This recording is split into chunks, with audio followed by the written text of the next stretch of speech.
এই দলটি জুলুম এবং নির্যাতনের দীর্ঘ একটি পথ পাড়ি দিয়ে আজকের বাংলাদেশের জমিনে ইসলাম আন্দোলনকে বাস্তবায়নের লক্ষ্যে, এদেশের কোরআনের আইনকে বাস্তবায়নের লক্ষ্যে এদেশের 16 কোটি মানুষের মাঝে কাজ করে যাচ্ছে।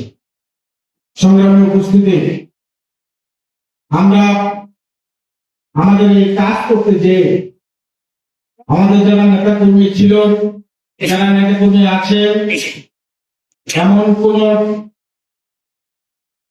জুলুম এবং নির্যাতন, এমন কোন মানসিক অবস্থা, এমন কোন পারিপার্শ্বিক অবস্থা, ব্যবসা প্রতিষ্ঠানের ক্ষতি, চাকরির ক্ষতি, বিভিন্ন ভাবে আমাদের লোকজনকে গত দীর্ঘ একটি সময় পর্যন্ত হয়রানির শিকার হতে হয়েছে।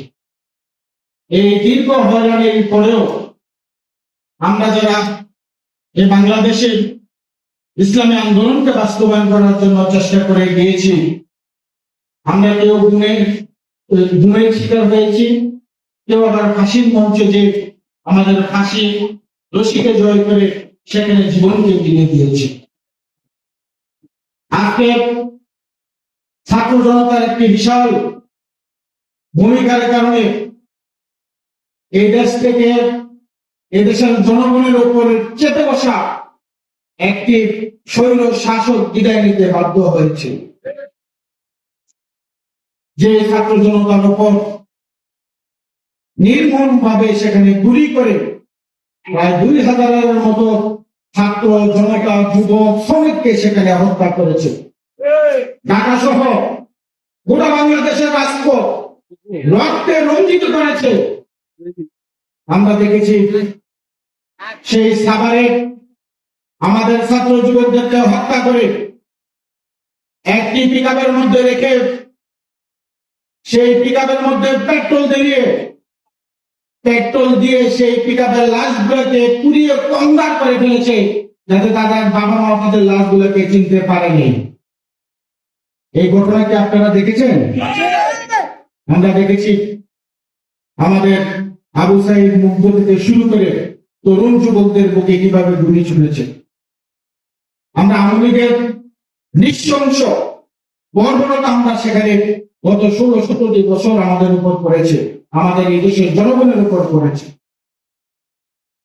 এত কিছুর পরেও যখন স্বৈর শাসক এই দেশ থেকে বিদায় নিতে বাধ্য হয়েছে, এই দেশ থেকে বিদায় নিয়েছে, দেশ থেকে বিদায় নেওয়ার পরে দেশের রাজনৈতিক গতিপথ একটু ভিন্ন হয়েছে। দেশের মানুষ নতুন করে চিন্তা ভাবনা করতে শুরু করেছে, দেশের জনগণ নতুন করে তাদের ভোটের অধিকার প্রয়োগ করার জন্য চিন্তা করছে। ঠিক তখনই আমরা লক্ষ্য করেছি যে গত 16-17 বছর যারা ফ্যাসিবাদী কায়দায় এদেশের জনগণের উপর জুলুম নির্যাতন চালিয়েছে, আমরা নতুন করে আরেক ফ্যাসিবাদের রূপ আমরা এই বাংলাদেশে দেখতে পাই। আমাদের তো অনেক কথা বলেন, ঠিক একই ফ্যাসিবাদী সুরে আমাদেরকে কথা বলতে চান।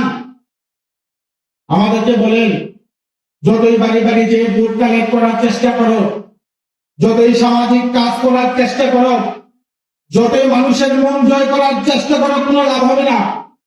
এক রাতে কেন্দ্র দখল করে ফেলবো।